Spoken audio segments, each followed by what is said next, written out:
Hello and welcome to TVC News. West African leaders have pledged $1 billion to combat the spiraling threat of Islamist militants in the region.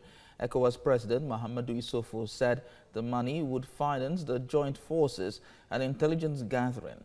This would help counter the rising violence and also fight jihadists, whose actions have led to 3 million people being displaced and a 60% increase this year in the number of people facing food insecurity. The ECOWAS Commission also called on the United Nations to strengthen its MINUSMA peacekeeping mission, which has been based in Mali since 2013. The 15 members of the West African Bloc and the presidents of Mauritania and Chad had gathered for an extraordinary summit in Burkina Faso's capital, Ouagadougou, to address the growing insecurity. And earlier at the summit, Nigeria's President Muhammadu Buhari had raised the alarm over the ease with which terrorist groups in Africa got access to funds and acquired sophisticated weapons. He had reiterated Nigeria's commitment to eradicating the activities of Boko Haram terrorists. He said terrorist activities could be curbed through the coordinated regional actions and responses against terrorism, insurgency, and intercommunal disputes. He also suggested putting in place policies and measures that would address their root causes, including the re-establishment and protection of livelihoods.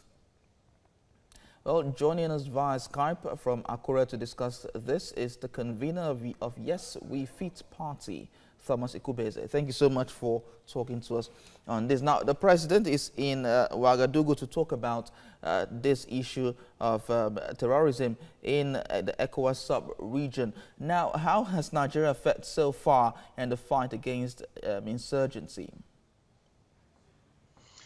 You know, when this administration came into bear in 2015, the first couple of months, some successes were recorded. But eventually in 2016, when we had a fractionalization of Boko Haram, we started losing the battle. For me, the issue of funds is important, but it's not as important as the political will to actually put an end to Boko Haram. As it is today, insurgency, terrorism has become a multi-million, multi-billion-dollar industry because people are feeding fat from it. So the political will on the part of the political players to put an end to insurgency, to terrorism, for me is far, far more important than the fund that is committed into it. If you commit fund into it and you do not get decisive politically to make it come to an end, the fund will just go down the drain. So West African leaders have pledged $1 billion to fight insurgency in the region. Now, are you concerned about implementation? Yes, that's what I was saying. For me, the implementation is germane. Now, what is the caliber of the people that we have in the hierarchy of the military?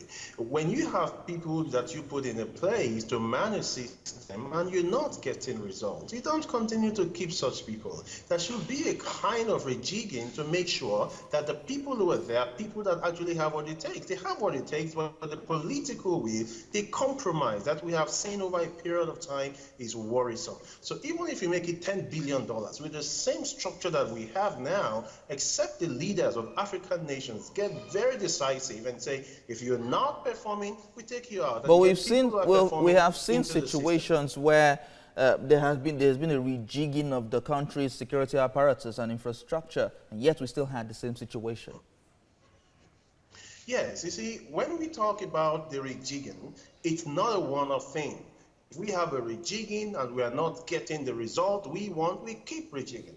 It's like you want to achieve something in your organization and then the set of staff that you have are not giving you the results. You lay them off and get a new set of staff. If you are still not getting the results you expect, also do a reshuffling until you get exactly what you're looking for. So for me, it's more important that the people who will do the implementation is very germane, because as it is today, it's like people are just sitting there, just making money out of insurgency, out of terrorism, and until the president of each of the African nations get very decisive, Nigeria in particular, the president must say, enough, enough, this insurgency must come to an end. They can't be more powerful than the Nigerian army. But over time, we have seen a lot of compromise in the hierarchy of those in authority. So the president must say that I want this thing to end. I want to write my name in gold. This is about 10 years that we've been on this. It can come to an end if we have the political will and get the round pegs in the right hole.